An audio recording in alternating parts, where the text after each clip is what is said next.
Olá a todos que nos escutam. Falamos aqui diretamente de Florianópolis, estúdios da Caixa de Assistência dos Advogados de Santa Catarina. O dia 15 de outubro de 2024, a Comissão de Direito Tributário da OAB de Santa Catarina, por meio de seu podcast Ativo Intangível, entrevista o Bruno. Bruno, eu sei que eu vou me incomodar em soletrar o teu sobrenome.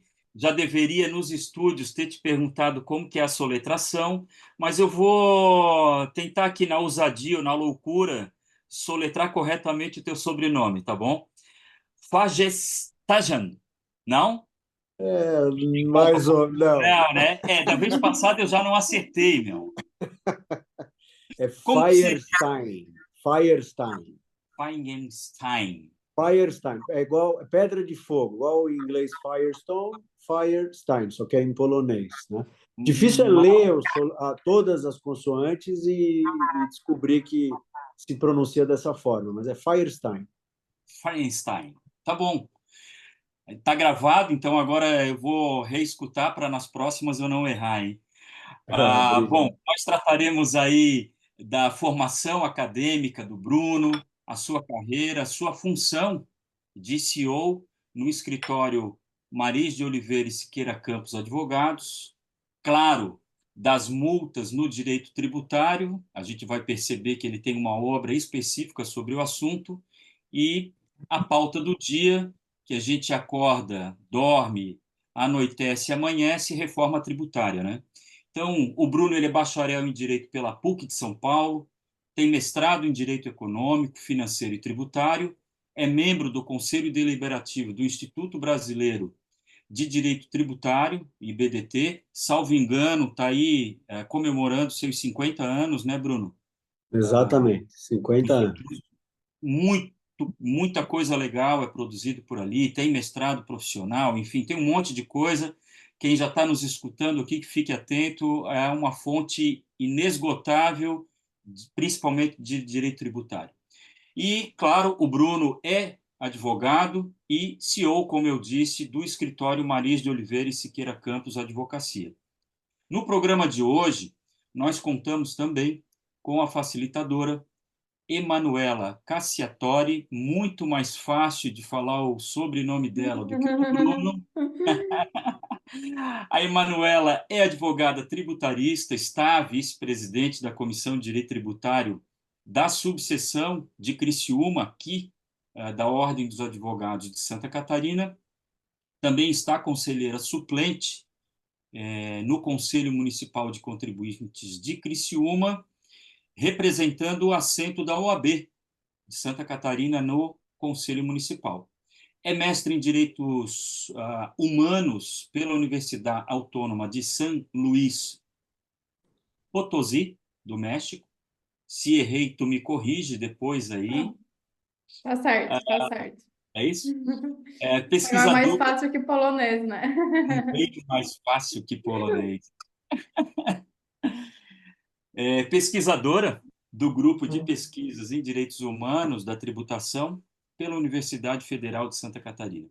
Prazer, então, aí estar com os dois, especialmente pelo aceite do Bruno, o qual aí certamente vai nos trazer muito de seus ativos intangíveis. Vamos perguntar muita coisa dos seus ativos intangíveis, né? Eu costumo brincar, não é o ativo intangível do CPC, né? Mas é um ativo intangível nosso aí, o que as pessoas fazem de contribuição para o mundo do direito em especial. Bom, Bruno, eu inicio com a primeira pergunta, depois ela vai aí, vamos variando as perguntas com a Emanuela, e aí a gente vai se encarregando até o final, com aquele objetivo da gente trazer aqui para os nossos ouvintes o que você tem aí nas suas ideias, um bate-papo com leveza, com descontração, mas, sobretudo, não perdendo o conteúdo, que eu acho que é o mais importante, a gente não perder esse norte do conteúdo. Bem, A primeira pergunta que eu te faço é o que te fez aí ir para o direito e também para o direito tributário, né? Como que ele entrou aí na tua vida o direito e o direito tributário? Muito bem, muito bem. Primeiramente, aí, obrigado pela oportunidade, é um prazer enorme aqui estar com vocês, dividir um pouco a minha experiência, né? Me sinto bastante honrado, e às vezes a gente até tem uma dificuldade de perceber, né, que a nossa experiência também pode inspirar as outras pessoas, né? A gente às vezes cai na real e fala, nossa, será que o que é, as coisas pelas quais eu passei são relevantes para os outros? E de repente nós estamos aqui, né, dividindo publicamente com todo mundo. Alguém se interessou pela minha trajetória, né? Eu ouço bastante podcast de várias pessoas e é engraçado agora estar na posição, né, de entrevistado. Eu espero que todo mundo goste. É uma história que vem sendo desenvolvida aí de forma pura, né? Eu não projetei as coisas tão claramente, né? Que recentemente eu ouvi dizer que também não é a melhor coisa você projetar tudo, né? Você tem que, na verdade, estar sempre pronto para aproveitar as oportunidades, né? Não adianta planejar tanto assim. Você tem que, obviamente, se embasar, mas estar pronto para apresentar aproveitar as oportunidades que se apresentam na nossa vida, né? E minha relação com o direito, depois com o direito tributário, foi bastante peculiar, né? Quando resolvi fazer direito, eu não tinha muito interesse, eu não era um aluno que lia absurdamente, né? Sempre se diz, eu olhava aqueles filmes de advogado e falava, não, eu não tinha aquele sonho, sabe? Não era uma coisa que era um sonho para mim.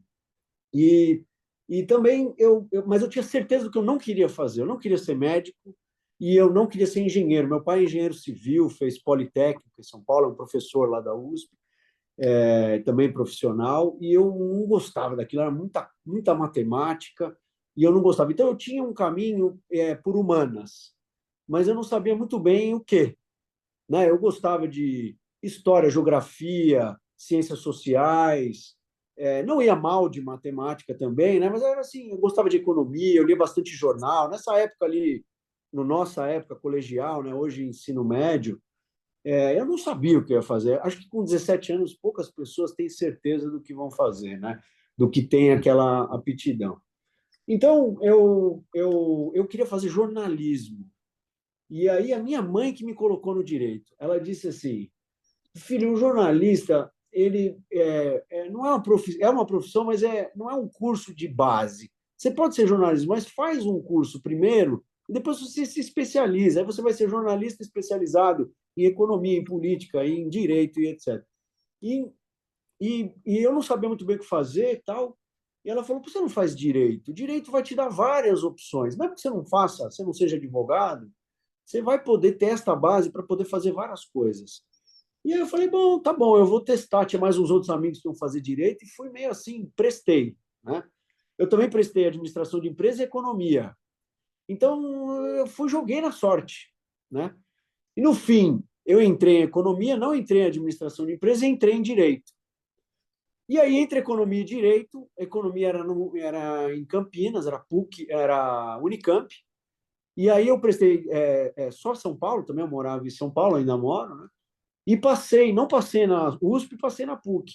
E passei na PUC à noite, e aí fiz, né? Então entrei e comecei a fazer, meio sem querer, assim. Foi minha mãe falou, eu prestei outras duas, entrei nessa e fui.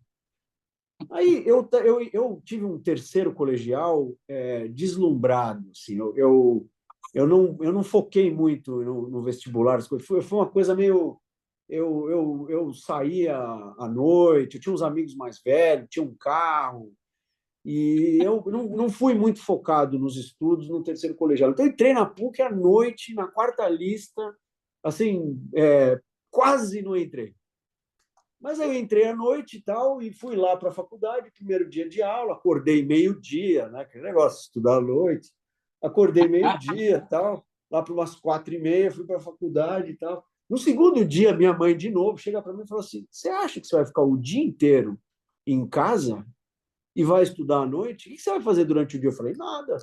Vou fazer as matérias e tal. Ela falou, não, não, não. Quem estuda à noite trabalha de dia. Você vai trabalhar. E ela me botou ela me arrumou um escritório de um amigo dela para trabalhar de estagiário. Terceira semana de aula. Terceira semana de aula eu já estava trabalhando. Porque tinha esse princípio. Foi de novo a minha mãe chegou lá e falou: você não vai estudar à noite. Acho que eu já tive um terceiro ano meio bagunceiro, tal. Ela já me botou na linha e eu fui, obedeci. Eu tinha juízo, né? Eu acho que eu sou um cara que tem juízo, sabe? E aí eu obedeci a minha mãe e falou: não, tá bom, eu vou trabalhar. Aí trabalhei num escritório genérico, né, que fazia tudo e tal, e eu estava cansando muito, era muito trabalho de fora. Hoje em dia, aquela época era presencial, físico, né? Pegava metrô, ônibus, o dia inteiro rodando pela grande São Paulo inteira, chegava cansado na faculdade. E aí eu comecei a achar que aquilo estava me prejudicando. Eu falei, putz, eu não consigo dar foco na faculdade. Aí eu resolvi, aí já independente, né? Logo no começo também, no fim do primeiro ano, eu mudei para amanhã para poder estudar melhor. Aí eu falei, bom, esse trabalho aqui, ele é um acessório, né? O foco principal meu é estudar. Aí eu comecei a me interessar pelo direito, tal, deu certo, né? Aí mudei para amanhã e para trabalhar meio período. E aí que apareceu o direito tributário. Estava pendurado lá na PUC, essa época também não tinha muito redes sociais, etc. Estava lá um anúncio de estagiário tributário, meio período, no Lacaz Martins, que é o escritório do professor Chueri. Né? Naquela época era Allenbeck, Pereira Neto, Kurevich e Chueri. Hoje mudou o nome. Né? Então, fui para o direito tributário sem querer também, quando eu mudei da noite para amanhã e precisava fazer um trabalho de meio período. Aí apareceu esse estágio de tributário, era mais perto da minha casa e tal, não era no centro, e aí me apareceu o direito tributário. E lá, nesse estágio, me deram um livro do Geraldo Atalib, e falaram, lê isso aqui, a hipótese de incidência tributária. E aí eu comecei a ler o livro e aí eu falei, sabe o momento eureka? Ele explicava a relação jurídica tributária, falava que era como um contrato. A gente não tinha na faculdade, no primeiro ano, só tem no quarto ano direito tributário, né? Então, eu tinha direito civil, já entendi um pouquinho de obrigações, e aí ele fazia uma vinculação entre a obrigação tributária e a obrigação civil, e mostrava as diferenças. E eu lia aquilo e falava, olha só que interessante, faz todo sentido. E aí comecei a gostar. E daí, nunca mais parei, né? Então, foi do primeiro ano da faculdade, mais ou menos no fim do segundo ano, eu mudei para o Maris, que é onde eu estou hoje, e nesses dois escritórios, né, tanto o Chueri quanto o Maris, eles já eram do IBDT. E então eu fui incentivado, já no comecinho da faculdade, a fazer um curso que ainda tem hoje, que chama curso de atualização, introdução e atualização em direito tributário, que é para estudantes, né? E então eu fiz esse curso logo no comecinho, me interessei e aí comecei a frequentar também as mesas de debate do IBDT, né, fazendo aqui uma propaganda, né, do Instituto, o André já fez. Nós temos aí esse Instituto que tem reuniões semanais, é a quinta-feira, que é hoje, né, de manhã, das 8h15 às 10 da manhã, totalmente aberto para quem quiser ir, não precisa ser associado, é totalmente democrático, você pode pedir a palavra, exprimir sua opinião, né? E na mesa sentam lá membros da diretoria do IBDT, professores da USP, o professor Zé Maria, Ricardo Maris de Oliveira, que é o presidente do IBDT, o Chueires e o Vete, muitos estudiosos do direito tributário que vão lá francamente, sem nenhum interesse além de discutir direito tributário, para discutir. E todos, então, com temas abertos, estão convidados a participar das nossas mesas de debates. Temos também esses cursos que o André já comentou, mas é um momento muito democrático. E eu aproveitei isso, eu ia lá às quintas-feiras, e às vezes a gente fala, não, mas das 8h15 às 10, como é que eu vou fazer? Eu preciso trabalhar e etc. E o que eu falava? Eu olhava aquelas grandes nomes, né? Quando eu era um estudante, ainda tinha o professor Alcides Jorge Costa frequentando as mesas, esporadicamente até o professor Rui Barbosa Nogueira, Paulo Bonilha, tinha outros professores renomados, Gerd Rothmann também participava das mesas de debate, E eu falava, se esses caras estão aqui, eles dão o tempo dele, eu vou conseguir fazer dar para mim também. E aí eu brinco que é um pouco igual ir na academia, né? Fazer ginástica. Você vai toda semana, você põe no teu ritmo, não marca mais nenhum compromisso, e aí vai, né? E foi assim que eu fui me interessando. Então, voltando aqui ao ponto da nossa conversa, foi assim que eu fui me interessando pelo direito tributário, né? E realmente, a partir daí, foi me interessando muito, né? Eu gosto muito de direito tributário, eu adoro, tenho um verdadeiro prazer por isso. Ele tem várias facetas que me atraem, né? Primeira faceta, tem uma coisa também que eu queria desmistificar, né? As pessoas falam assim, o tributarista mexe com dinheiro, o tributarista é rico, etc. Nada disso me atraiu, não era isso que eu fui atrás. Eu fui sem querer, caí num escritório e aprendi na teoria. É um direito muito teórico, né? Porque tem a Constituição, a lei complementar, a lei ordinária, é direito público. Então, além da prática, ele tem muita teoria, né? Então, ele é menos flexível, né? Porque você tem a lei tem que ser cumprida, salvo determinadas exceções, não cumpriu, tem que pagar multa. Então, o direito teórico, e eu me interessei por isso e fui gostando. Então, não tinha nada a ver com o sucesso profissional. Foi a teoria mesmo do direito tributário sempre me atraiu. Por outro lado, também é muito aplicado, né? Muito aplicado. Em todas as pessoas precisam lidar em algum momento com os tributos, né? Tem lá aquela frase famosa que eu nem sei quem que fez, né? Mas que às vezes eu repito, que é a única, só tem duas certezas nessa vida, né? A morte e os impostos, né? Então todo mundo precisa conhecer o direito tributário e quais são os limites, né, que o Estado tem de receber uma contribuição dos indivíduos, dos cidadãos e das empresas para custeio das atividades do Estado. Então esses limites são uma coisa que sempre me interessou muito, né? Fora isso, a gente tem no direito tributário muita multidisciplinariedade, né? Então, os tributos eles geralmente incidem sobre os fatos da vida, econômicos ou regulados pelo direito. Então, para você conhecer a tributação, você tem que conhecer o fato. Então, você tem que conhecer a empresa, você tem que conhecer as relações de trabalho, você tem que conhecer os contratos, é muito rico, né? Para você conhecer a tributação, você tem que conhecer sobre o que ela incide. Então, a gente tem pouca rotina, né? Cada caso é um caso novo. Então, isso me atrai absolutamente. Assim, eu gosto muito de poder ser útil para as pessoas, né? Então, como a única certeza que elas têm na vida é que elas vão pagar tributos, que sejam os tributos verdadeiramente devidos. Então, essa missão, ela me move, sabe?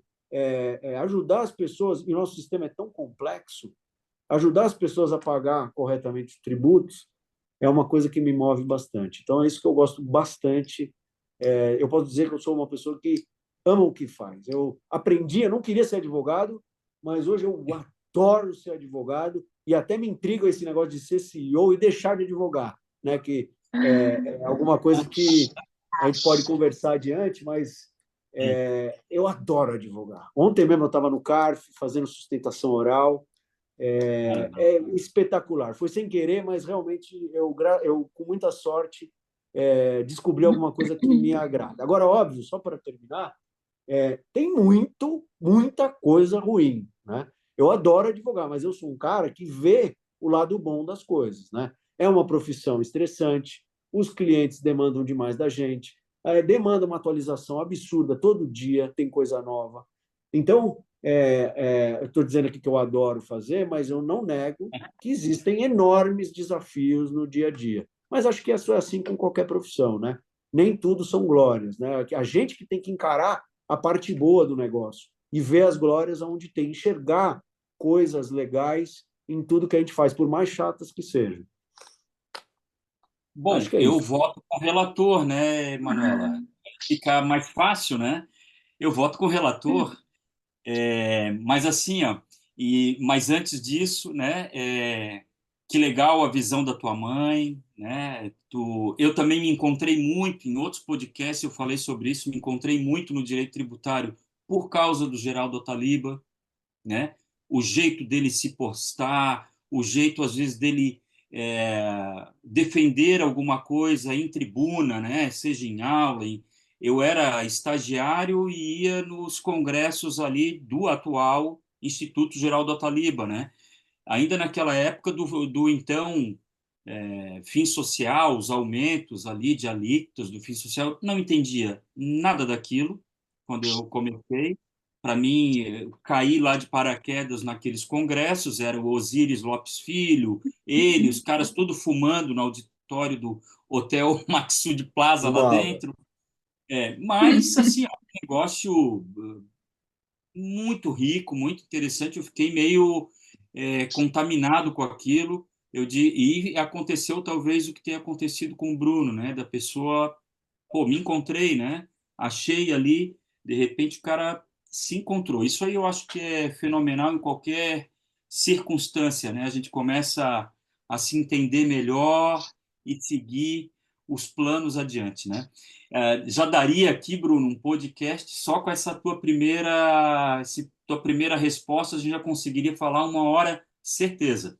Eu vou me calar e já passo direto a palavra para a Emanuela. Emanuela, então é contigo, por favor, aí.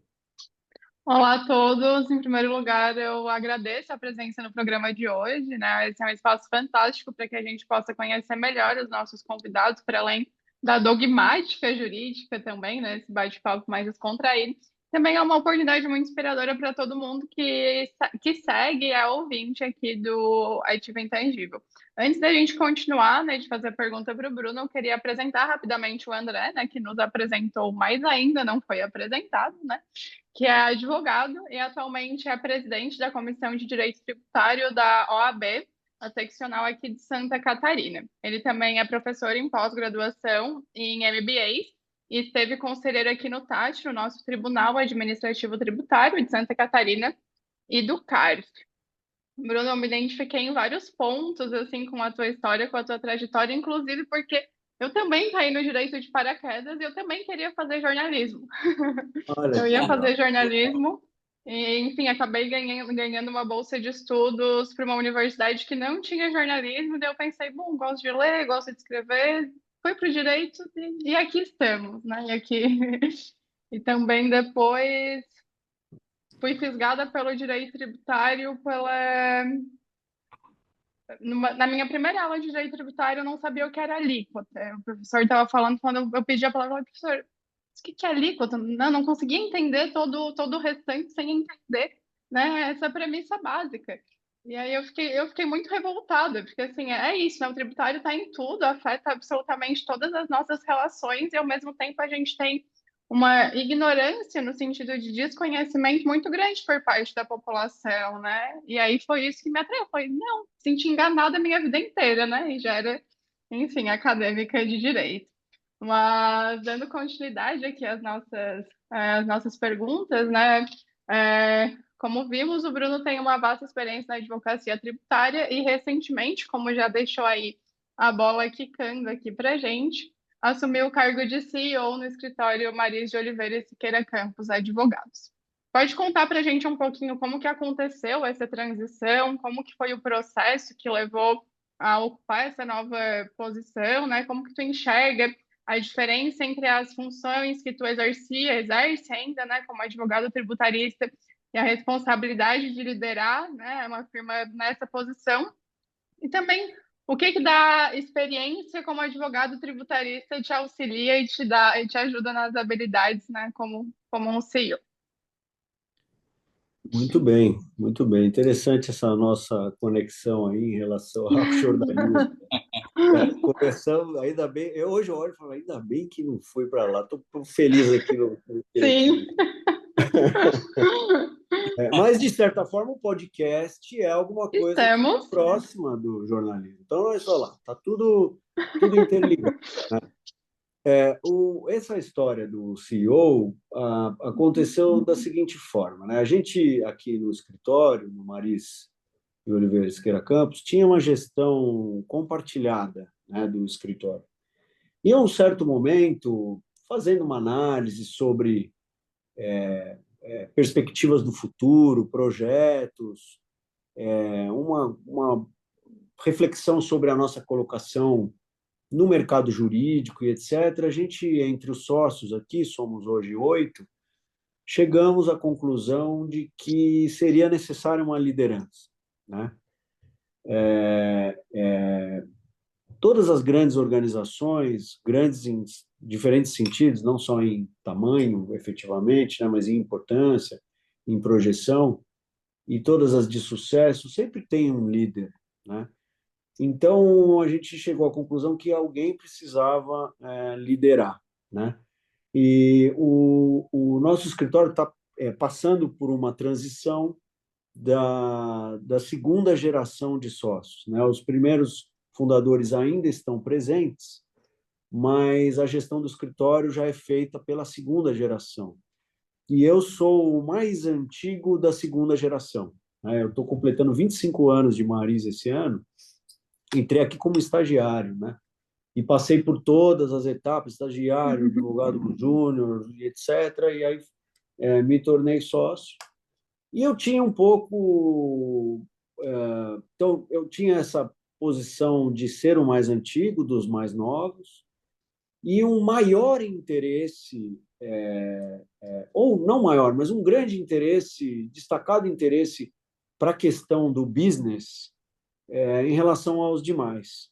Então, quando a gente chegou à conclusão de que o escritório precisava de um líder, naturalmente o meu nome veio, que era assim, não seriam os fundadores, seria alguém da segunda geração, e de uma forma muito natural, os demais disseram, não, então tem que ser o Bruno, né? Então foi uma aclamação, assim, né, sem pompa nem nada, mas naturalmente o meu nome apareceu, né? E eu falei, bom, acho que sim, tudo bem, mas eu fui pesquisar também, refletir sobre o que isso impactar na minha carreira. Eu conversei com várias pessoas que já tinham sido CEOs de grandes escritórios, especialmente colegas tributaristas que eu conheço, o Roberto Quiroga, por exemplo, do Matos Filho, o Gustavo Haddad, do Lefosse, foram CEOs do escritório, o Marcelo Silveira, que hoje é CEO do Lobo de Riso também, nós somos até, temos uma relação familiar, né? E conversei com eles para entender como que eles lidavam com isso, porque eu tinha um pouco essa inquietação. Eu tenho medo de sair da advocacia operacional e deixar de fazer uma coisa que eu gosto e sei fazer bem e estou fazendo há muito tempo. Para fazer alguma coisa que eu não fui educado para fazer, não tive treinamento para isso, né? Então, não era uma coisa que eu, pessoalmente, sempre almejei. Não, eu quero um dia ser o CEO do escritório. Surgiu também, naturalmente, e eu tinha uma inquietação em relação a deixar de fazer uma coisa que eu sei fazer, faço bem, e faço há muito tempo, para fazer uma coisa que eu não sei fazer, né? Então, é aquele velho chavão da zona de conforto, né? Mas, obviamente, que essa posição também é uma posição de grande relevância, de um escritório que tem relevância no mercado de tributário. Então, obviamente, que também tem um glamour, né, nessa transição. E eu, conversando com essas pessoas, refleti bastante e também me movi um pouco pelo senso de que isso era o melhor para o escritório, não apenas para mim. E que também é uma coisa que eu sempre faço, inclusive na gestão, que é a seguinte: você vê qual é o pior cenário, né? O pior cenário de eu assumir esse cargo é eu sair daqui 2 anos e não vai ser ruim, né? Eu vou ter tido uma experiência interessante, eu vou tentar ajudar a nossa organização, e se me der errado, eu volto para a advocacia, faço só o direito tributário, que é o que eu sei fazer, e eu tenho certeza que se eu voltar e quando eu voltar para fazer só isso, eu vou fazer bem. Então, eu aceitei, né, essa posição, e, por outro lado, a partir daí, passei a tentar me preparar ao máximo, né? Eu gosto de fazer as coisas direito, né? Então, eu fiz uma mentoria, né? para obter, né, alguma mentoria mesmo para tocar o projeto, né? Fiz com o Fábio Salomon, e também uma consultoria externa, né, que é o André Porto Alegre, que atende o escritório nessa fase. Então, eu contando com mentoria e assessoria externa, eu me senti confortável para poder fazer as coisas direito. Em paralelo, estou estudando, né? Em setembro, agora, eu vou fazer um curso em Harvard sobre gestão de escritório de advocacia. Leio bastante sobre isso. A partir de agora, 70% das minhas leituras são gestão, 30% só são leituras técnicas, né, de direito tributário. E então, estou procurando me estudar, né, procurando me preparar para poder fazer isso da melhor forma possível, né? E aí vem a parte mais legal. É muito interessante. Estou achando muito divertido, né? Abre o horizonte. Você tem contato com um mundo todo diferente, né? E grandes pessoas, grandes nomes, grandes ideias. Então, é uma refrigeração muito grande assim no dia a dia que está me deixando muito empolgado também, né? Então, eu tinha uma certa preocupação de deixar de fazer alguma coisa que eu sabia que eu fazia bem para fazer algo que eu não sabia fazer. Agora eu estou aprendendo a fazer. Conto com o apoio dos meus sócios, eu tenho tido um enorme respaldo de todo mundo aqui dentro do escritório, um enorme respaldo também da minha família, minha esposa, Daniela, meus filhos, todo mundo prestigia, né? Às vezes eu dedico mais tempo à profissão do que eu deveria, mas até agradeço aqui a minha esposa por tudo que ela me suporta, né? Me apoia, e a gente, então, está conseguindo, né, ver todo um lado novo e muito interessante que está sendo muito agradável. Então, tem esse reflexo, né, de deixar de fazer o que a gente faz, mas eu não deixei, né, isso é muito claro. Também eu faço, né, eu digo que metade do meu tempo ainda é advogar, né? A gente aqui num escritório, a gente está com 40 advogados hoje, né? Não é um escritório pequeno, mas também não é um escritório grande. Então, é possível, dentro de uma estrutura como a nossa, ainda poder dividir as atividades de gestão com a advocacia, que eu adoro fazer. Ontem mesmo tive no CARF, antes de ontem também, e toda vez que eu vou, eu lembro como é maravilhoso advogar, né? Também atender clientes em consultoria e etc. Me agrada muito, não deixei de fazer, mas estou fazendo com alegria também essa outra parte de gestão e com todo esse respaldo, né, dos meus sócios, da família. E a gente tem visto aí o reconhecimento no mercado de outros advogados, de clientes, que está dando certo. A gente está tentando implementar uma série de práticas, né, no escritório. Então, tem todo esse desafio de como o escritório vai responder para as práticas mais profissionais que a gente está tentando implementar. Então, é uma jornada aí muito interessante, deu uma refrigerada, uma animada muito grande aí na minha profissão, apesar de sair da zona de conforto. E se der tudo errado, depois eu volto para advogar, que eu adoro fazer, faço direitinho, não tem problema nenhum. Mas eu acho que está dando certo. Legal. Legal, muito bacana, muito bacana. Inclusive, isso de fazer, tomar decisão mensurando os riscos, né? Que é algo que vem muito da advocacia também, né? Da orientação que a gente costuma dar para os nossos clientes, pensando, bom, qual é o pior cenário, o que de pior pode acontecer. E munindo de informação, a gente consegue visualizar, fazer um zoom out e decidir. Acho que foi exatamente isso que aconteceu, né? Até mesmo porque cada etapa da nossa vida vai se somando, né? A gente sempre carrega toda a bagagem até então, e mesmo seja sendo relativamente nova essa posição de CEO, toda a bagagem anterior vem junto e sendo utilizada de forma diferente, tem uma serventia, sem dúvida, né, muito grande. Muito obrigada, Bruno, André. Agora te passo a palavra. Acho que o Bruno ia fazer uma complementação. Não quero cortar o entrevistado. Posso fazer só uma última complementação, que eu acho que eu esqueci de falar, que é o seguinte: eu acho que a gente decidiu aqui também, os assessores que a gente conversou, também avalizaram essa ideia. Existem escritórios que adotam o modelo de um profissional que não é advogado como o gestor, né? A gente optou por que fosse alguém advogado, né? Pelo perfil escritório de advocacia, relação cliente-advogado, a gente entende que tem que ser um advogado, né?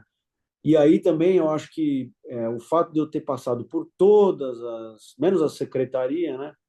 Mas eu passei por todas os cargos jurídicos dentro do escritório, permitem que você tenha uma visão bem interessante, né? Um conhecimento da nossa cultura, dos nossos valores, e esteja próximo de todos.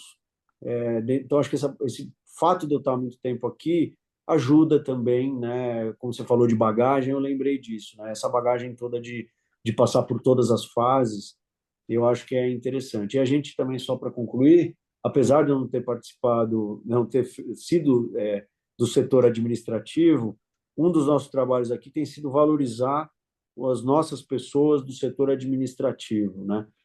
Dar voz a elas, dar protagonismo para elas, porque nós somos uma empresa de prestação de serviço, né? Um escritório, né? Que não vive sem as suas práticas internas, né? O back-office. Então, era uma coisa muito deixada de lado espontaneamente, né? Por uma falha nossa, a gente não olhava para isso.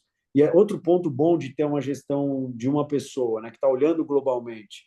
Quando você está no seu dia dividindo funções de advogado e num colegiado decidindo as coisas, você acaba não prestando atenção em algumas coisas. E eu prestei atenção em como a gente deveria prestigiar os demais seres humanos que não são advogados dentro do escritório. Então, a gente está tentando fazer um trabalho para valorizar eles. Então, estou aproveitando aqui a audiência de vocês para dizer que a gente valoriza muito os nossos profissionais não advogados, né? Esse é um dos objetivos do meu trabalho. Muito Show, bom. Bruno. Muito bom. O Bruno, eu acho que o André Porto Alegre, eu já fiz até, a gente apresentou uma palestra juntos, tinha a ver mais, era com compliance, né? E aí a gente participou da mesa de debates. E eu assisto muito podcast deles, que é o Gesto de Gestão, né? Muito E eu bom. acho que tem muita coisa que é interessante, embora a gente aqui a pegada seja o direito tributário, né? Mas muita gente que nos escuta aqui, a audiência, também administra escritórios. Na faculdade a gente não tem uma matéria para isso, ao menos as que eu conheço não tem essa coisa de ensinar algum prestador de serviço. Eu tenho uma irmã gêmea, médica veterinária, ela teve clínica a vida inteira, também não teve nenhum ensinamento da faculdade para ela administrar. Então, isso eu acho que é interessante. E esse ponto que tu tocou, né, de ter entrado como estagiário e atravessado, né, é júnior, é pleno, é sênior, é sócio, é CEO, eu acho que é muito interessante, sabe, para uma visão de contexto, eu acho que ele é muito legal. Enfim, aqui também é outro assunto que daria um podcast inteiro, né? Mas, assim, ó, aproveitando só, né? Imagino que também o dia a dia de trabalhar esses anos todos com o Ricardo Maris de Oliveira, depois também com a Elidi Bifano, que porra, eu acho ela muito, muito demais, assim, eu sou fã dela, de carteirinha. E isso aí também deve contribuir na técnica, né, no dia a dia, de uma maneira assim para ti que eu posso imaginar o quão interessante deve ter sido e tem sido, né? Às vezes não é contar no dia a dia, a gente não consegue contar no dia a dia a todo momento com eles, né? Mas saber que está ali um super zagueiro, né, uma super goleira ou algo do gênero, dá aquela segurança de tu atacar, né? Então, saber que vão matar no peito determinadas coisas e entregar a bola redondinha para a gente, né? Isso aí deve ser maravilhoso, né? Mas, Bruno, seguindo aí, porque a gente também tem que seguir o roteiro, né? A terceira pergunta é sobre iniciando a reforma tributária. Nós tivemos aí a PEC 132, né, votada no finalzinho do ano passado, e ela trouxe a reforma tributária do consumo. A gente tem trazido entrevistados aqui, claro que grande parte da entrevista a gente pede a opinião. Eu acho que é um momento importante para a cidadania brasileira, para a República Brasileira, saber, né? Ir além das alíquotas, né, Manuela? E a gente conseguir participar efetivamente desse país, né? Então, aqui, iniciando com a reforma tributária do consumo, tu achas que, na tua opinião, a reforma tributária do consumo, ela foi bem debatida no nosso legislativo e ela saiu da Câmara agora no meio do ano para ir para o Senado. Achas que lá no Senado ela merece correções ou inclusões de determinado assunto para que ela fique mais adequada? E se, na tua visão, também é quase um oráculo essa pergunta, né? O oráculo de Delfos, né? Se tu entendes que, por ser um ano eleitoral, ela pode ser votada desse ano, tu tem alguma esperança que vote, enfim, esse panorama aí geral. Bom, muito bem. Só não vou poder deixar de falar um pouquinho do Ricardo Maris de Oliveira, da Elide Bifano, e do João Francisco Bianco, são os nossos sêniores aqui no escritório. Também o Roberto Siqueira Campos, mas eu tive menos contato profissional com eles, né? É isso que você falou, dão um conforto, a experiência deles. A gente tem reuniões técnicas semanais que eles participam ainda hoje, então isso é um enorme aprendizado, são décadas dessa forma, né? Certamente isso ajudou muito a minha formação profissional. E eu também queria destacar a parte não técnica, né? O Ricardo Maris de Oliveira me ensinou a ser extremamente generoso, e um profissional ético na advocacia, né? Esses valores que não são técnicos, o comportamento como advogado. Uma coisa que ele fala que é linda é que quando você recebe uma procuração do seu cliente, ele está entregando os interesses dele, o patrimônio dele, nas suas mãos. É uma honra você receber uma procuração. Então, ele me ensinou isso, além de todo o imposto de renda, o direito tributário, ele me ensinou a advogar, né? E a Elide, ela me ensinou uma coisa muito interessante, que é essa de ver o lado bom de tudo. A gente teve reuniões horríveis de 3 horas, tensas, com um cliente desconfortável, e ela saía da reunião e falava: Nossa, você viu que interessante esse assunto? Ela conseguia extrair alguma coisa, então a positividade dela é uma coisa muito interessante também. E o João Bianco, a leveza dele no trato dos temas, a calma, e também a generosidade me ensinaram muito. Então, só fazendo são pessoas que são conhecidas no direito tributário, nem todos sabem que eles têm essas outras qualidades. Queria falar também, ainda que a gente estoure um pouquinho o tempo aqui. Quanto à reforma, eu acho que realmente a emenda constitucional, principalmente, foi muito pouco debatida, né? É um tema que, por outro lado, vem sendo... Tínhamos lá as PEC 110 e a 45 tramitando de forma discreta nas casas e etc. De repente, esse tema entrou em pauta e seguiu, né?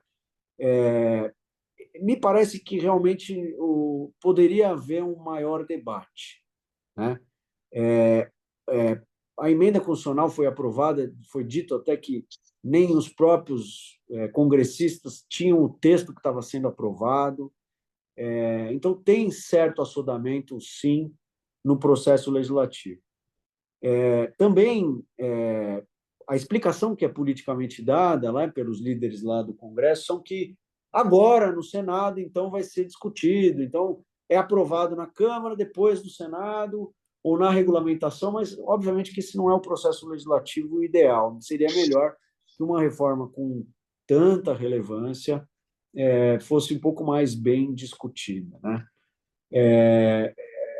Quer dizer, uma coisa é você discutir o texto a ser votado, outra coisa é já estar votado, você vai discutir uma mudança no Senado, uma emenda. Obviamente que é muito mais difícil, né? Então precisava. Por outro lado, eu tenho uma cabeça muito pragmática. É como a reforma da Previdência. Foram muitos anos tentando a obtenção de um ambiente político que permitisse a mudança. Eu tenho a impressão que se a gente tivesse que discutir do jeito que se deve discutir, provavelmente não ia sair, não ia ter ambiente político nos próximos anos. Aí isso ia aparecer daqui 5 anos, né? Então, foi o que foi possível para que a mudança acontecesse agora, né? Então, não é o ideal, é o que foi possível. As exceções, obviamente, que foram sendo criadas deram uma certa desidratada do objetivo original, mas eu ainda assim sou um entusiasta da mudança. Por quê? Porque o sistema como ele estava antes era inviável, caótico. Legislações de todos os estados, do Distrito Federal, cada um do seu jeito, substituição tributária, incentivos fiscais, tudo isso, em tese, na mudança atual, tende a acabar, né? Então, eu sou, sim, um entusiasta, né? Eu sou muito... eu acho que não é o ideal, não conseguimos o que era ideal, mas eu acho que tem uma simplificação, vai ser uma única legislação, apesar das exceções, apesar de ter uma lei com 500 artigos, 300 páginas, é uma só, né? Tributar é complexo, é difícil você fazer uma tributação simples que não seja injusta, né? A complexidade é inerente à complexidade da sociedade, né? Então, eu acho que houve um passo no sentido da simplificação. A incidência, né, por fora dos tributos, a transparência da incidência tributária vai provavelmente melhorar muito. Hoje a gente não sabe quanto a gente paga de imposto, né? Então ela vai ter um efeito social muito interessante, que as pessoas passarem a saber quanto elas efetivamente pagam quando elas compram um liquidificador, né? Porque antes elas não sabiam, né? Então, sabendo o volume de imposto que ela paga no liquidificador, ela vai se sentir mais empoderada para fazer demandas para os governantes. Então, acho que a gente vai crescer como sociedade com uma tributação mais transparente, né? Tributação no destino, uma não cumulatividade ampla. Então, não é o ideal, não foi muito bem discutida, mas eu vejo, sim, com bons olhos o que está acontecendo. Naturalmente, eu acho que tem alguns pontos que precisam podem ser melhorados, né? Por exemplo, o split payment, que foi concebido na Constituição como que é aquele pagamento, quando você paga o preço, você já paga eletronicamente o próprio tributo, né? Então, o objetivo de simplificar muito a tributação, ele foi concebido para situações excepcionais de maior informalidade, né? E, no fim, na legislação, ele acabou sendo regra geral. Isso eu acho que eu não vejo muito ambiente para que mude, mas eu acho que poderia voltar à ideia original de ele ser excepcional ou, pelo menos, ele ser implantado de uma forma mais gradual, né? Porque eu não tenho nenhuma resistência. Eu acho que o Brasil tem ótimos exemplos de infraestrutura tecnológica na apuração de tributos. Nós vemos aí a Receita Federal, o SERPRO, com a apuração do imposto de renda pré-preenchido, transmitido online há muitos anos. A gente dá um banho em outras jurisdições em relação à tecnologia, né? Nossa tecnologia bancária, o Pix. Então, a gente tem condições, sim, de fazer o pagamento já via sistema, né, dos tributos. Mas eu acho que ele poderia ser implementado aos poucos, né?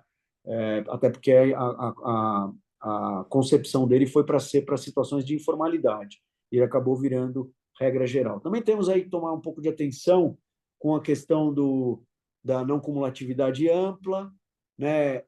Foi criado aí esse conceito aí de uso e consumo pessoal, né, de uma pessoa jurídica, uma coisa meio estranha.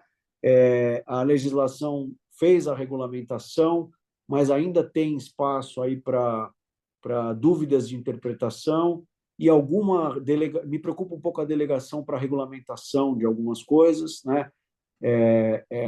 Um poder um pouco amplo para a regulamentação, mas eu acho que, de um modo geral, eu acho que isso vai inserir o Brasil no sistema econômico, inserir muito mais o Brasil no sistema econômico mundial. Ouço de multinacionais que o Brasil era colocado de lado em todas as projeções de criação de produto, falaram, não, o Brasil a gente deixa de lado, depois a gente vê, porque lá tem substituição tributária, o Brasil ficava fora das negociações, ficava afastado do sistema mundial. Então, eu acho que com a reforma tributária, essa tributação um pouco mais simplificada, no destino, não cumulativa ampla, por fora, mais a mudança que houve na legislação de preço de transferência, aplicando-se no Brasil o padrão OCDE, colocaram a gente assim como gente grande no cenário da economia mundial, sabe? Então, eu sou um entusiasta, né? Depois temos outros problemas aí podem surgir com a amplitude, né, da tributação, porque se fala em quaisquer bens, qualquer operação onerosa, qualquer contraprestação. Então, aí pode ter um espaço também para uma maior regulamentação, né, uma correção ali para se saber exatamente o que se vai tributar, né? Pretendeu-se, obviamente, eliminar aquela dicotomia entre serviço, mercadoria, produto industrializado que existia antes, que é salutar, né? Mas, ao mesmo tempo, ficou muito ampla a base, né? O fato gerador é tudo que tem a contraprestação. Mas eu acho que isso também é um pouco de insegurança daquele começo, né? Está todo mundo aprendendo junto como vai ser esse tributo, e eu acho que é o que temos e é melhor, certamente, do que o que a gente já tinha até agora. Maravilha. Emanuela, agora a tua pergunta e a tua próxima. Bom, vamos lá também, continuando no tema da reforma tributária, né? Também sou uma grande entusiasta, apesar de ver vários problemas, né? Mas, pô, a gente tem ICMS e PIS e COFINS, né? Então, assim, não é como se a gente estivesse na Disneylândia da tributação, né? É isso mesmo. Então, vamos ter novos problemas, mas um nível de simplificação maior, né? Uma uniformização. Mas agora, mudando um pouco de assunto, ainda dentro do tema das reformas, mas a gente gostaria de ouvir um pouco sua opinião sobre as multas tributárias no contexto da reforma, né? Já que você tem o livro Multas no Direito Tributário, né, publicado pela Quartier Latin, em parceria com o IBDT, que é parte da série Doutrina Tributária. Nessa perspectiva, né, as obrigações acessórias descumpridas resultam em multa, né? No contexto da reforma, considera que elas vão ser reduzidas ou simplificadas? Se a gente pode esperar nesse regime de transição que tipo de comportamento em relação às multas tributárias? Se a gente pode esperar um aumento nos custos de conformidade para atender às obrigações acessórias? Afinal, durante a transição, a gente vai estar convivendo num sistema híbrido, né? Então, enfim, todas essas questões gostaríamos de escutar um pouquinho. Muito bem. Aqui eu acho que realmente nós perdemos uma grande oportunidade de evoluir, né? O que a gente vê no projeto das penalidades, né, que é aquele mesmo projeto que regula o processo administrativo, ali a gente vê algum viés de simplificação, porque nós vamos ter apenas uma legislação, né? Mas a estrutura das sanções que foi estabelecida é a mesma que existe hoje. Então, multa sobre o valor de operação, mero descumprimento de obrigação acessória, gera penalidade. Então, o que se discute muito hoje, né, atualmente, nós estamos na era do compliance cooperativo, né, cooperative compliance. Existem estudos, a FGV fez um estudo ano passado, ou retrasado, sobre as multas qualificadas federais de 150%, e ela trouxe uma demonstração científica de que não se consegue mais compliance com penalidade. Não é assim que as pessoas cumprem as obrigações tributárias, né? Nós estamos na era da colaboração, né? Da cooperação entre fisco e contribuinte. Tem programas da Receita Federal em andamento. É um momento de quebra de paradigma, né? Esses estudos da GV mostram que a eficácia da norma, né? O cumprimento da regra se dá muito mais quando o fisco e o contribuinte atuam em colaboração, quando há transparência, e não impondo sanções, né? Hoje, o que a gente vive no Brasil em relação às sanções é uma ilusão. Essas multas são cobradas em percentuais do valor da operação, superam o valor do tributo, e elas podem se repetir, e elas criam um débito tributário impagável pelas empresas. Então, elas tomam essas penalidades. Isso não faz com que elas passem, a partir dali, a cumprir mais as regras. Elas apresentam defesa. Depois de alguns anos, vem um programa de parcelamento, de transação, e essas multas caem. Então, o fisco cobra, a empresa faz a defesa e depois paga em parcelamento. Então, não serve para nada essas multas. Então, o que a gente esperava é que, num ambiente de um tributo novo, com essa pegada mais moderna, mais transparente, mais simples, que o sistema de penalidades fosse igual, fosse moderno, fosse colaborativo, cooperativo, que houvesse, né, possibilidade de conversa entre fisco e contribuinte, redução de penalidade por não aplicação como regra da penalidade, né, dar sempre a oportunidade de regularizar, né? O que a gente precisava fazer era separar o contribuinte que erra do sonegador. Ninguém gosta do sonegador. O sonegador ele é ruim para a concorrência, ele só é bom para ele mesmo. Então, esse pode ser punido de forma severa. Mas o que a gente viu na legislação foi uma generalização, um sistema parecido com o que a gente tem hoje. Ele vai ser mais simples, porque é um só, mas nós perdemos a oportunidade de colocar já na lei complementar uma nova era de colaboração, né? E isso não foi feito. Um outro problema muito grave: o projeto de lei ele regula as penalidades só do IBS. A CBS não está regulamentada. Então, pode ser que para a CBS sejam aplicadas as mesmas normas gerais de não pagamento de tributos de qualquer tributo administrado pela Receita Federal. Então, é o mesmo imposto com a mesma legislação e multas separadas. Isso é um desastre, né? Uhum. Isso precisa ser corrigido. Isso, assim, é um desastre. Tem que ser a mesma, a legislação precisa ser melhor, mas ela, no mínimo, tem que ser a mesma. Não é possível que a legislação da CBS seja diferente de multas, né, do IBS, sendo que a legislação tende a ser a mesma, né? Então, esse é um outro problema gravíssimo. Outro problema gravíssimo que não é bem relacionado com a multa que eu vejo é ter dois contenciosos, né? Você vai ter o tribunal do IBS e o CARF vai julgar a CBS. A gente não quer simplificação, tinha que ser um único tribunal, ou o CARF julga tudo, ou esse tribunal do IBS, do comitê gestor, ele julga a CBS também, né? Então, esse é um outro problema sério, né? Completamente contra o viés de simplificação, neutralidade, transparência que a reforma vem, que a reforma traz. Então, as multas a gente precisa mudar bastante. Perfeito. Ótimas considerações, André. Próxima pergunta contigo. Bruno, claro, a gente talvez tenha invadido aí a 1 hora, né? Eu não sei como é que tu está de horário, mas seguindo. Vamos em frente, não tem problema.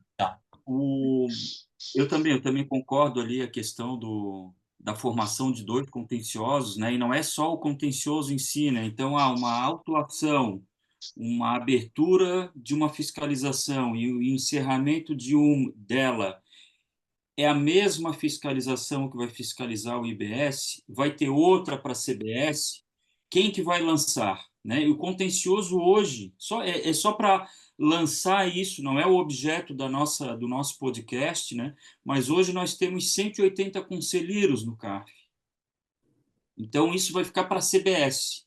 E aí a gente vai ter 387 para a IBS. Né? Então, diz, bom, é para simplificar, otimizar a administração, a gente, no mínimo, vai ter aí um dobro a mais, né? Vai ser aí 2/3 para a IBS de custo e 1/3 de CBS, que é o CARF hoje. Então, precisa muita correção com relação a isso. O pessoal, eu acho que já acordou, né? Tem muita gente já questionando e dando publicidade disso em meios sociais. Espero eu que já esteja bem atento ao Senado para a gente melhorar. E um adendozinho a mais para quem se interessar, né? Não é merchan, não é nada. O livro do Bruno é muito interessante. Eu, quando tive acesso ao livro dele, vi o quão somos pobres no desenvolvimento das multas tributárias. Como que chega um contencioso no CARF questionando multa tributária? Geralmente a gente vai ler, é confiscatória, né? É o argumento mais que a gente vê. Parece que o advogado já está cansado de fazer a defesa de mérito, e aí chega ali na multa, a gente não desenvolveu, a gente não consegue olhar para ela como um elemento, às vezes, de direito penal junto, que o direito penal tem tudo a ver com o tributário. O Bruno estava falando ali, né? Ele não falou com essas palavras, mas tem tipicidade, né? Que os autores mais antigos falavam cerrada, né? É o tipo penal, ou sim ou não, né? Tem clareza. Então, ele é muito parecido nesse aspecto de teoria com o direito tributário, né? Será que a gente não poderia fazer mais uso disso? Então, tem muitos elementos ali que eu ainda não me considero, não li todo, porque a gente vai consultando, vai lendo. Quando pega um caso concreto, vai lá de novo, lê com outro olhar. Então, quem tiver interesse, vale muito a pena o livro. Não é merchan, não é nada, é fato. É a gente tentar absorver o que ele trouxe para a gente melhorar a discussão, levar isso melhor para os conselhos de contribuintes, de Estado, de município, para o CARF. A gente precisa ter uma, uma rodovia gigantesca para ser pavimentada no que se refere à multa. Eu me acho assim paupérrimo, às vezes até. No jeito de eu olhar, eu sei que eu preciso melhorar. E é quase que incansável isso. Então, é um adendo, acho que vale a pena pra caramba. O livro dele dá um empurrão, assim, até às vezes meio que choca, porque, meu Deus, como que eu não tinha é, melhorado o meu pensamento nesse aspecto, né? Então, eu acho que ele é muito interessante, vale a pena a leitura, vale a pena adquirir, enfim. Bruno, voltando aí à reforma, né? Escritórios de advocacia, né? O ramo da prestação de serviço. Voltando, né? Estás como CEO, como que tu enxerga como CEO de um escritório de advocacia a prestação de serviço como excelência, né? E a tributação desse segmento, como que fica na tua visão com a reforma tributária? Bom, eu acho que existe um entendimento, né, ali no Congresso, né, acho que não no Congresso, mas alguns setores ali da sociedade que entendem que os prestadores de serviços são subtributados, né? Então, parece que está havendo uma tentativa, vamos dizer, de correção da subtributação do setor de serviços, né? Me parece o seguinte, que a tributação vai mudar naturalmente, né? Salvo para as empresas que seguirem optando pelo simples. Vai haver um aumento de alíquota da prestação de serviço, mas a base, por outro lado, pode ser menor, né, do que o que a gente tem hoje, porque vai haver mais créditos, né, sobre todas as despesas, com exceção, naturalmente, do nosso principal matéria-prima, que são as pessoas, né? Então, salário não é dedutível. Eu acho que a gente não tem razão para ter um regime especial. Eu acho que a alíquota reduzida já foi um benefício obtido para os advogados, meio que com base num tratamento igualitário a outras indústrias que também conseguiram uma alíquota reduzida, né? Eu acho que a gente se adapta, né? Eu acho que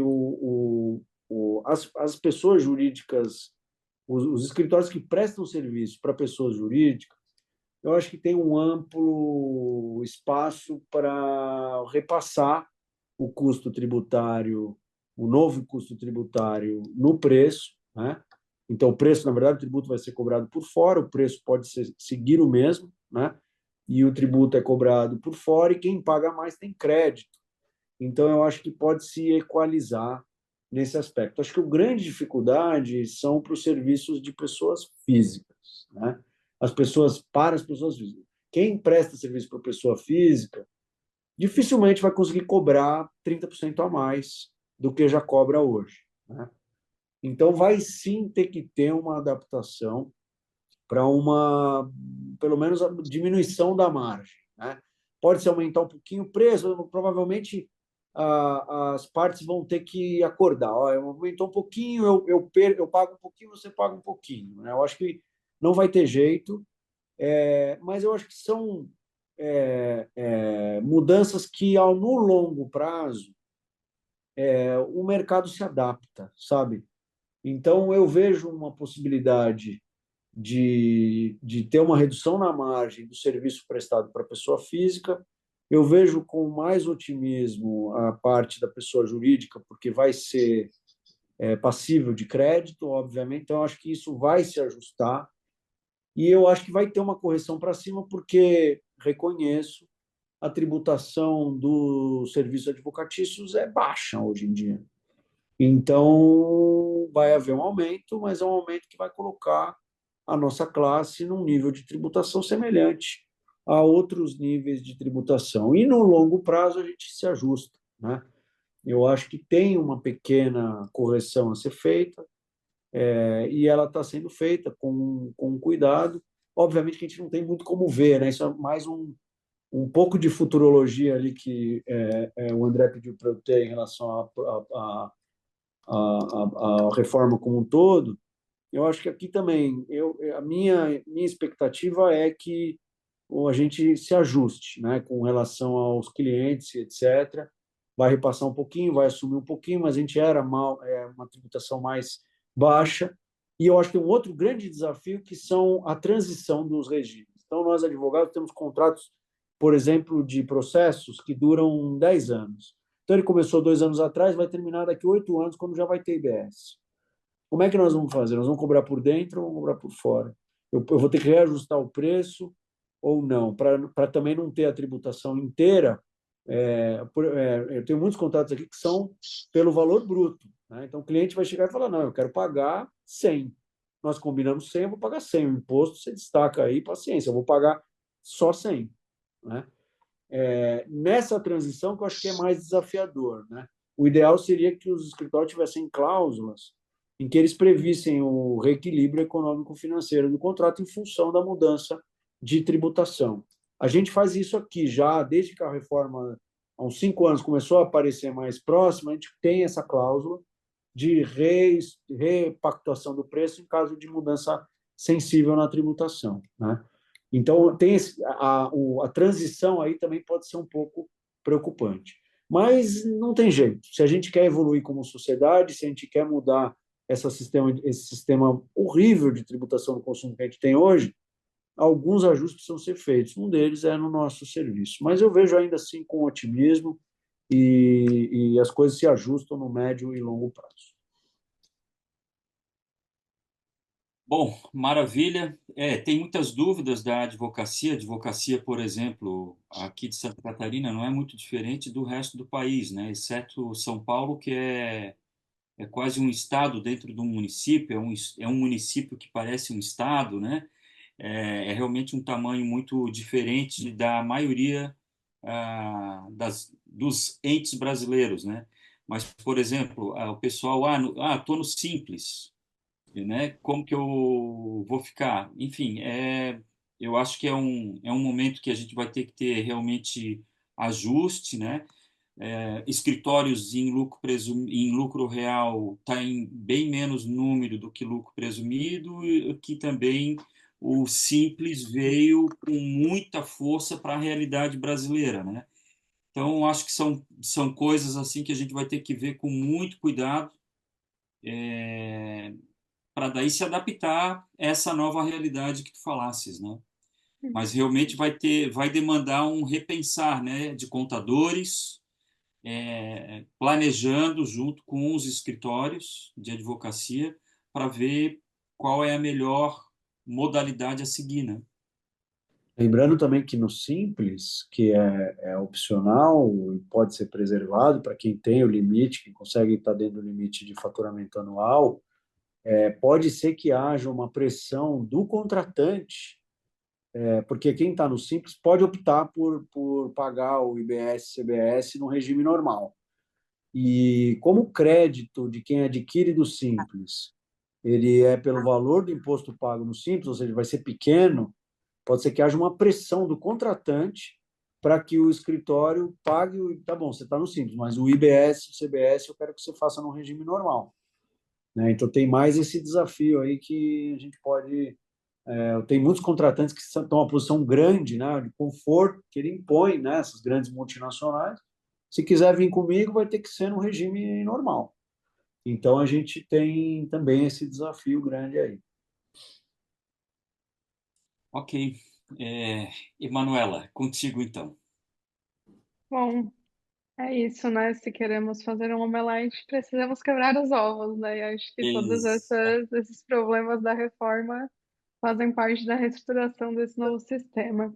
Bom, a gente já vai se encaminhando agora para o final. Extrapolamos o tempo porque a conversa foi boa, né? Mas já nos encaminhando para o final. Ainda sobre a reforma, agora não especificamente sobre a reforma que foi aprovada, a tendência é que a gente tenha a reforma da renda e a reforma sobre a folha de pagamento, né? Sobre a reforma da renda, tens alguma consideração que merece atenção? Algum destaque que gostarias de fazer sobre esse tema que anda pipocando aí também nos debates? Muito bem, eu acho que vai ter uma mudança na tributação da renda, né? Cada dia mais madura a tributação de dividendos, né? Que é uma opção de política fiscal. A maioria dos países tributa dessa forma. Eu não vejo como um absurdo a situação como ela é hoje, né? Que se tributa só na jurídica.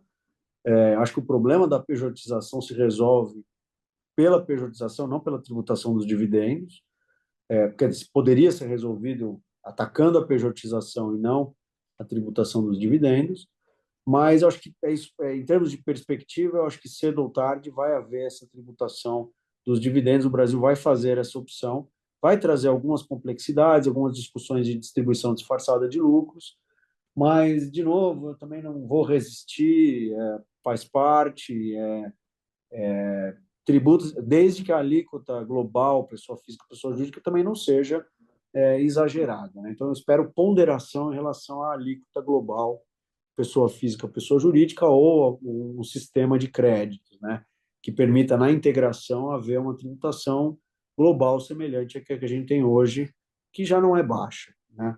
Mas eu acho que sim, vem a tributação dos dividendos, vejo na tributação da renda também um interesse muito grande do fisco em acabar com o juros sobre capital próprio, a dedutibilidade do juros sobre capital próprio, que incomoda muito o fisco o fato de que o contribuinte decide quando ele vai deduzir e quanto ele paga de imposto. Isso incomoda bastante o fisco. Acho que tem um espaço aí para tentar mudar isso. Tem um projeto que estava meio esquecido, que agora começou a surgir de novo, que é um novo lucro real, que seria um lucro real destacado da contabilidade, em que se tributariam as receitas e se deduziriam alguns custos, com o objetivo de simplificação maior e desvinculação completa com a contabilidade. Eu tenho ouvido falar que isso está ganhando alguma força, mas tem muita resistência também de muita gente, mas é uma possível perspectiva, né? E eu acho o seguinte, que a tributação da renda, diferente da do consumo, não precisa haver uma revolução, né? Eu acho que são pequenos ajustes, o sistema está mais bem montado.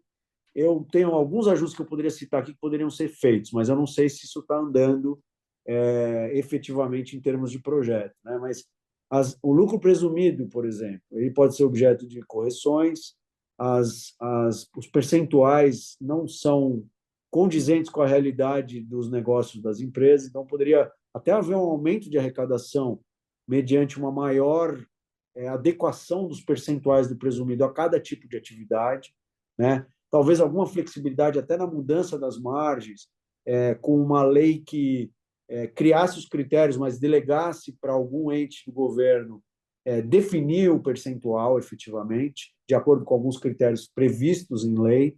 Poderia ser feito alguma coisa nessa forma. Eu publiquei um artigo recente sobre isso, vai sair no livro de 50 anos do BDT, né? Eu acho que poderia haver uma unificação das bases do imposto de renda e da CSL, né? Uma complexidade que não tem nenhuma lógica hoje. A base de cálculo da CSL é diferente da do IR, né? Sendo que são dois tributos sobre a renda, que são siameses, né? Poderia haver alguma evolução em relação à regra geral de dedutibilidade de despesas, que gera muita controvérsia hoje em dia, despesas com, por exemplo, reparação de danos, despesas com brindes, com festa de fim de ano, sempre tem um monte de contencioso em relação a isso. Poderia haver uma regra legal mais clara que poderia melhorar nesse aspecto.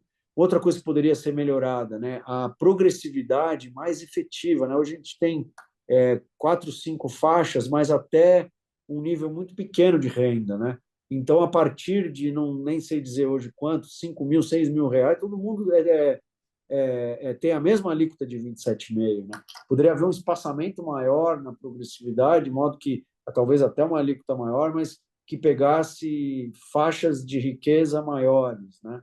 Então, mexer na progressividade poderia dar mais justiça para a tributação e, inclusive, aumentando a arrecadação, né? Então, são pequenas mudanças para dar mais racionalidade no sistema, mas nada tão estrutural como é o caso da reforma do consumo. Muito obrigada, Bruno.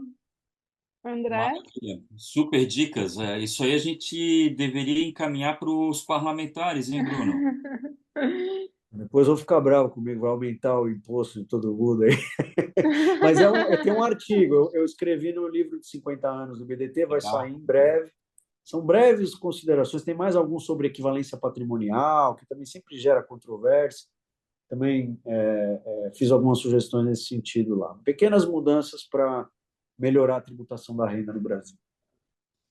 Maravilha. Bruno, a gente está, como a Emanuela falou, chegando no final, é a última pergunta, sobre a reforma da folha de pagamento, né? Tens alguma consideração a fazer sobre isso? Eu li ontem à noite que estavam para votar, ou hoje de manhã, eu já não sei bem certo quando eu li, mas foi entre ontem e hoje, porque está sendo tanta aceleração de assuntos, né, sobre reforma, mas se reonera a folha, se desonera, ou alguma outra sugestão diante aí do teu pensamento.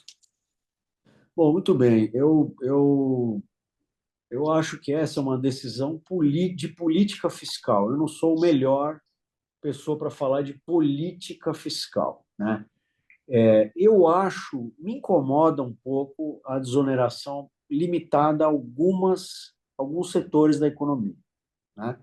Me incomoda também uma mudança abrupta, porque elas já estão dessa forma há bastante tempo, embora as leis sejam sempre com um limite temporal, né?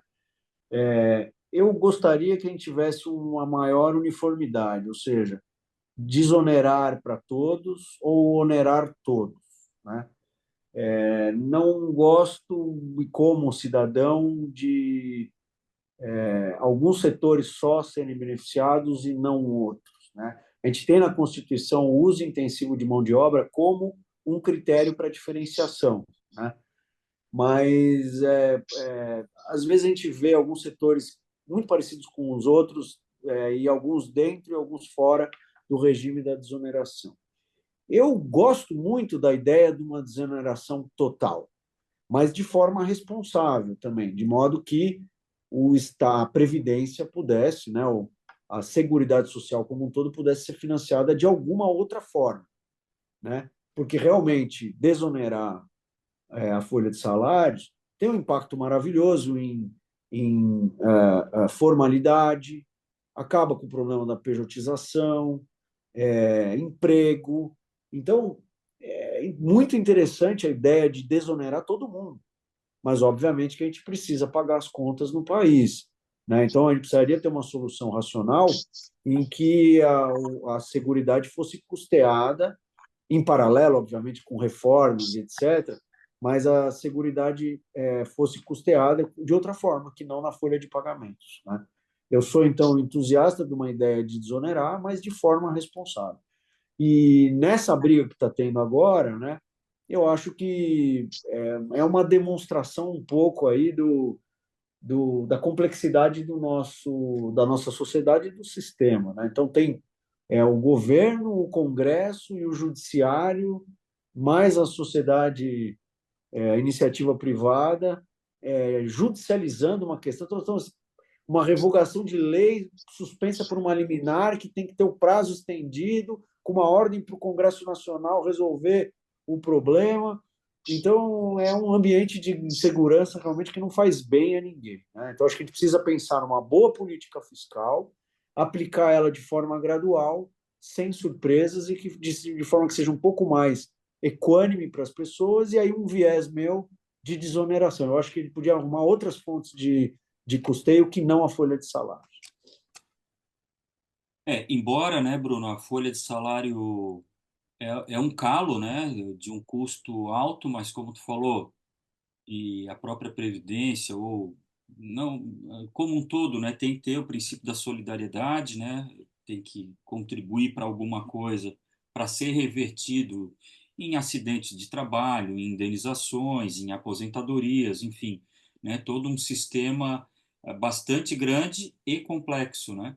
Mas eu fico mais também somando o ambiente de incertezas, de inseguranças. Eu acho muito curioso a, o judiciário, por exemplo, do STJ dizer que o terço constitucional de férias não incide, é excluído das contribuições previdenciárias, e aí depois de anos vem o STF dizendo que incide, né? Verbas que a gente vê que são indenizatórias, ora são ditas pelo judiciário que são, né? Às vezes os TRTs dizem que são, e aí vem o STJ ou o STF e diz que não é. Então, é um ambiente muito duro, e aí o contribuinte fica ali no meio, recupero, não recupero, o meu concorrente, que é o meu vizinho, está recuperando, eu vou ficar de bom moço e não vou fazer nada, que eu acho que aquilo ali não é bem aquilo, mas o STJ disse sim, aí, sabe, isso aí eu acho que também é um ambiente assim muito ruim para concorrência, para tudo, sabe? E para o direito eu acho que muitas vezes isso também me incomoda muito, mas aí já daria um outro podcast. O sistema de modulação, né? Porque o contribuinte também está ali de boa fé, confiando na decisão do Uhum. judiciário, mesmo que ela seja errada para um grupo, o judiciário está dizendo, olha, não incide. Aí depois o outro judiciário, digamos, STJ diz que não incide, aí o mesmo assunto vai para o STF e ele diz que incide. aí vai ali, modula, como é que eu fico, né? Então, isso realmente para mim tem sido de difícil compreensão na vida prática, né, para ver como que o contribuinte se comporta diante de umas realidades dessas, né? Então, eu acho que teria que ter, Bruno, de alguma maneira, realmente, se eles estão na toada de reforma, pensar muito bem a respeito desse assunto, porque é um calo, né? É um calo, né? Folha de pagamento realmente ele compõe um custo grande, mas que a gente vai ter que enfrentar o assunto, né? Eu acho que a gente está numa zona muito nebulosa, assim, não estou gostando do jeito que está, não. Não, o sistema nosso é muito complexo, essa judicialização, modulação, é um problema, né? Eu gosto de dizer que segurança jurídica, aprendi com o professor Humberto Ávila, é você saber as consequências dos seus atos. Em poucas palavras, você tem que saber, eu fiz uma coisa, o que vai acontecer comigo se eu fizer essa coisa? E a gente não sabe aqui, né? No Brasil, a gente não sabe. Né? Você pode ganhar, você pode perder, você pode ser autuado, pode modular, pode não modular, você não sabe. Então, é realmente problemático. Né? E esse exemplo esse caso, né, da tributação da folha é apenas mais um capítulo dessa nossa realidade, né? Exatamente. Bruno, aproveitando aí a deixa, tuas considerações finais, aí depois eu passo para a Emanuela, aí eu fecho. Muito bem, eu agradeço a paciência de quem se dispôs a ouvir a nossa conversa aqui por mais de uma hora, né? Para mim foi um grande prazer, né? Uma novidade. Eu sempre sou um ouvinte de podcast, agora estou nessa posição de entrevistado aqui, então eu acho muito obrigado a vocês por terem me dado essa oportunidade, terem se interessado pela minha história, pelas minhas ideias aí na parte também tributária. E é isso, fico à disposição de todos sempre. O meu pode procurar no LinkedIn ali pelo meu nome, Bruno Feierstein, né? O sobrenome é Ferstztajn. Aprendi o alfabeto com 2 anos de idade, né? E todos podem me procurar lá no LinkedIn. Estou sempre à disposição com a ideia de aprender e trocar experiência. Muito obrigado de novo pela oportunidade. Imagina, Bruno, nós é que agradecemos aí, eu acho que é inspirador, né? A tua carreira serve de inspiração, sem confete nenhum. Eu agradeço bastante assim a tua aceitação. Espero que tenhas aí bastante saúde, energia para ti, para tua família e que tu consiga ter sucesso na tua nova caminhada. Eu acho que é muito interessante aí para o currículo, a experiência de CEO, né? Um olhar diferente. Então, eu fiquei bastante já curioso para a gente ter esse bate-papo, claro, no tributário, né? Mas unindo um pouco das duas coisas que eu acho que a gente conseguiu cumprir bastante, tanto que a gente se excedeu além do normal aqui. Emanuela, por favor, então, tuas considerações finais.